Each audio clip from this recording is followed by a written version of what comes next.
Football বিশ্বকাপের final match নিয়ে আলোচনা করতে স্টুডিওতে রয়েছেন দীপ্ত টিভির স্পোর্টস রিপোর্টার মোহাম্মদ হাসিব। হাসিব, আপনাকে স্বাগত। আর্জেন্টিনার কাছে তো প্রত্যাশা অনেক ছিল, কালকে ম্যাচটা দেখার পর কি মনে হয় কেন এমনটা হলো? প্রত্যাশার পারতটা আসলে নিচে নেমে গেছে। এমন একটা সিচুয়েশন, এমন একটা গোল ব্যবধান যেটা কিনা আনএক্সপেক্টেড। আর্জেন্টিনা যেভাবে বিশ্বকাপের যাত্রাটা শুরু করেছিল, মেসির হ্যাট্রিক দিয়ে দুর্দান্ত শুরু, কামব্যাক, প্রতিটা ম্যাচে এক একটা গল্প রচনা, এক একটা ইতিহাস তৈরি মেসির ক্ষেত্রে, দলগত আর্জেন্টিনার ক্ষেত্রে, স্কালুনির জন্য, কোনোটাই আসলে তাদেরকে ফাইনাল ম্যাচে স্পর্শ করেনি, মানে একেবারেই ছন্ন ছাড়া। এটা আসলে আনএক্সপেক্টেড। মানে ডিফেন্ডিং চ্যাম্পিয়ন, মানে গতকালকে ফাইনালে শেষ বাঁশি বাজার আগ পর্যন্ত তারা তো ছিলেন ডিফেন্ডিং চ্যাম্পিয়ন, তাই তো? তো সেই জায়গা থেকে আসলে আনএক্সপেক্টেড একটা আর্জেন্টিনাকে আমরা দেখেছি, যেটা কিনা কোনো কিছুতে নেই। মানে যাদের কাছে কিনা মানে 35% হচ্ছে বল পজিশন, মানে এটা মেনে নেওয়া যায় না। এটা আসলে মানে কোনোভাবে না। যদি আপনি সাপোর্টারও হন, যদি আপনি আমার মধ্যে স্পোর্টস রিপোর্টার হন, যদি আপনি ফুটবলে একজন ভক্ত হন, এটা আসলে আনএক্সপেক্টেড। তাও এটা ওয়ার্ল্ড কাপের ফাইনাল। বিষয়টা হয়ে গেছে এরকম, আমার কাছে যেটা মনে হয়েছে সবটা দেখে, যে শুরু থেকে আর্জেন্টিনা যেভাবে খেলেছে বা শুরুটা যেভাবে তারা করেছে, সেটার সাথে পুরো পৃথিবী যে একটা এক্সপেকটেশন, শুধু তো আর্জেন্টিনাবাসীদের না, বাংলাদেশও আছে, অন্যান্য দেশও আছে, মাঠে থাকা দর্শকরা আছেন, মানে পুরো প্রেশারটা দল নিয়ে নিয়েছে।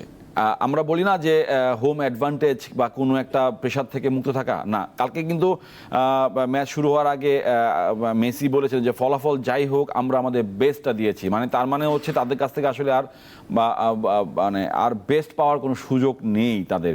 তো বেস্ট পাওয়ার সুযোগ না থাকলেও আসলে যেমনটা হওয়া উচিত ছিল তেমনটাও ধারে কাছে নাই। একেবারে যদি ভিন্ন বলি, সেটা হচ্ছে যে স্পেনের মানে 10 জন, মানে 11 জন যদিও খেলে, একজন তো গোলরক্ষক, মানে 10 জন, আর হচ্ছে এদিকে হচ্ছে আপনার আর্জেন্টিনা গোলরক্ষক এমিলিয়ানো মার্টিনেজ 11টা গোল সেভ করেছেন প্রতিপক্ষের। কিন্তু আনফর্চুনেট বলেন বা ফর্চুনেট বলেন, স্পেনের জন্য একটা গোল হজম করে ম্যাচটা হেলে পড়া স্পেনের দিকে। স্পেনের আসলে 16 বছর পরে লামিনে ইয়ামালকে নিয়ে মেসি সেই ছবিটা ভাইরাল নিয়ে অনেক আলোচনা হচ্ছিল। সব কিছু মিলে আসলে স্পেনের একটা মানে স্পেনেরও হারানো কিছু নেই, কিন্তু তারা আসলে তাদের সেরাটা দিবে। এবং স্পেন যেভাবে শুরু করেছে দেখেন, কেপ ভার্দের সঙ্গে তারা গোল শূন্য ড্র, এটাও কিন্তু মেনে নেওয়া যায় না স্পেনের মতো দলের এগেনস্টে। কেপ ভার্দে এগেনস্টে আর্জেন্টিনা 3-2 গোলে জয়, এটাও কিন্তু মানে অনেকটা ডিফিকাল্ট একটা ম্যাচ ছিল আর্জেন্টিনা, এবং তারা কিন্তু ওই মানে একটা পুলসিরাত পার হওয়ার মতো। তো ওই রকম একটা সিচুয়েশন তারা যেভাবে হ্যান্ডেল করে আসছে, মিশরকে হারালো, ফাইনালে তাদের পথ চলাটা আরও সুন্দর হইল। সব কিছু মিলে আরেকটা বড় ব্যাপার হচ্ছে আর্জেন্টিনা কিন্তু আসলে ভ্রমণ জার্নি খুব বেশি একটা ছিল না। অন্যান্য দলগুলো যেমনটা ছিল তাদের তেমনটা ছিল না, কিন্তু তারা আসলে কোনো ম্যাচে কিন্তু সে প্রভাবটা পড়েনি। হ্যাঁ, তারা প্রথমবার গোল কনসিড করেছে, তারপরে কামব্যাক করেছে, দুর্দান্তভাবে জয়। শুধু জয় না, খুব কনফিডেন্টলি জয়, যেটা কিনা মানে একেবারে চোখ বন্ধ করে আর্জেন্টিনা জিতে যাচ্ছে এবারে ওয়ার্ল্ড কাপ। এবং ইতালি বা ব্রাজিলের পরে তৃতীয় দল যারা কিনা টানা 2 বিশ্বকাপ জিতবে, এমন একটা পরিসংখ্যান বা এমন একটা বিষয় কিন্তু বারবার আলোচনায় আসছিল। সেই জায়গা থেকে আসলে আর্জেন্টিনার ফরমেশন বলেন বা 4-4-2 ফরমেশন, যেটা তারা শুরুতেই খেলেছে সেটা তারা খেলেছে, কিন্তু সাবস্টিটিউশন বলেন কিংবা হচ্ছে দলের যারা মূল একাদশে খেলছেন তাদের মধ্যে আসলে কোনো ছাপ পাওয়া যায় না, এবং এটা আসলে একটা বড় রকমের একটা প্রেশার থাকবে পরবর্তী ম্যাচে খেলার জন্য। আপনার কি মনে হয় আর্জেন্টিনার প্লেয়ারদের উপর কোনো চাপ ছিল? স্পেনের সবাই কিন্তু ছন্দে ছিল, 16 বছর পর তারা আবার কাপ জিতলো। ওই যেটা বললাম আমি একটু আগে আপনাকে, যে স্পেনের আসলে হারানো কিছু ছিল না। আর্জেন্টিনা যেখানে পাওয়ার অনেক কিছু ছিল, যেমন তারা পেয়ে আসছিলেন, ক্ষুধাটা বাড়াচ্ছিলেন, স্পেনে তাদের পাওয়ার কিছু ছিল না। হ্যাঁ, তারাও স্বপ্ন দেখেছেন যে হ্যাঁ 16 বছর পর যদি আবার আমরা শিরোপা জিততে পারি। যখন তারা রাউন্ড অফ 16-এ উঠলো, সেখান থেকে semifinal, quarter final, semifinal, final, তখন আসলে তাদের মধ্যে এক ধরনের একটা ট্রফি জয়ের একটা ক্ষুধা বাড়তে থাকে। তার আগ পর্যন্ত কিন্তু আপনি কি দেখেছেন, আমার কাছে অন্তত মনে হয়, হ্যাঁ আমরা বলেছি যে এবারে বিশ্বকাপের শুরুতে যখন দল ঘোষণা হয় তখন আমরা বলেছিলাম যে ইংল্যান্ড, ফ্রান্স, স্পেন, আর্জেন্টিনা তো অবশ্যই, তারা আসলে বিশ্বকাপের ফাইনাল বা শিরোপা নেওয়ার দাবিদার। কিন্তু সেই দাবিদার জায়গা থেকে কিন্তু ইংল্যান্ডও বাদ পড়ে যায়, সেই দাবিদার জায়গা থেকে কিন্তু ফ্রান্সও বাদ পড়ে যায় স্পেনের কাছে হেরে। এবং দেখেন আপনি স্পেনের এগেনস্টে, ফ্রান্সের এগেনস্টে স্পেন যা খেলেছে গতকালকে ম্যাচটা দেখেন, খুব বেশি কিন্তু পার্থক্য নাই খুব বেশি একটা পার্থক্য নাই। আপনি খুব ভালো করে দেখেন, স্পেন অলওয়েজ মাঠ বড় করে খেলে, ফ্রান্সও মাঠ বড় করে খেলে।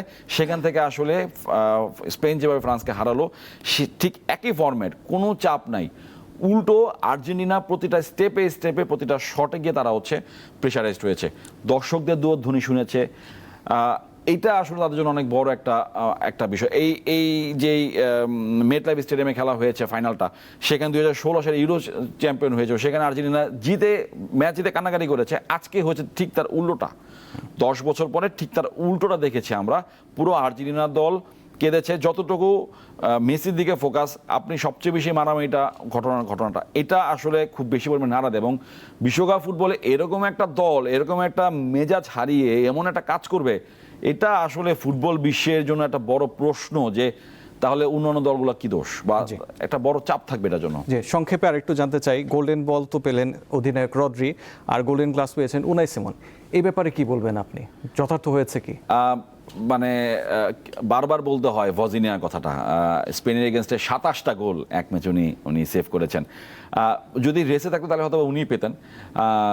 আনফর্চুনেটলি তারা আসলে থাকেনি বা থাকতে পারেনি। কিন্তু এমবাপ্পের গোল্ডেন সাফল্য বলেন বা 10 গোল বলেন, মেসিকে মানে এটা আসলে মানে ফাইনাল ম্যাচ তো, যেটা হয় যে মানে যে হিট করবে সেই জিতে যাবে, সেখান থেকে আসলে বেস্ট পারফরমেন্স। এবং রদ্রির কথা যেটা বললেন, যে এরকম একটা পারফরমেন্সে আসলে শুরু থেকে দলকে লিড দেওয়া, দলকে প্রত্যেকটা বল পজিশন বা বলের যোগান দেওয়া, সব কিছুতে দুর্দান্ত। এবং কালকেও ম্যাচ গোল করেছে। তো সব মিলে আসলে এরকম একটা পারফরমেন্সের পরে এটা অবশ্যই যথার্থ, নিঃসন্দেহে।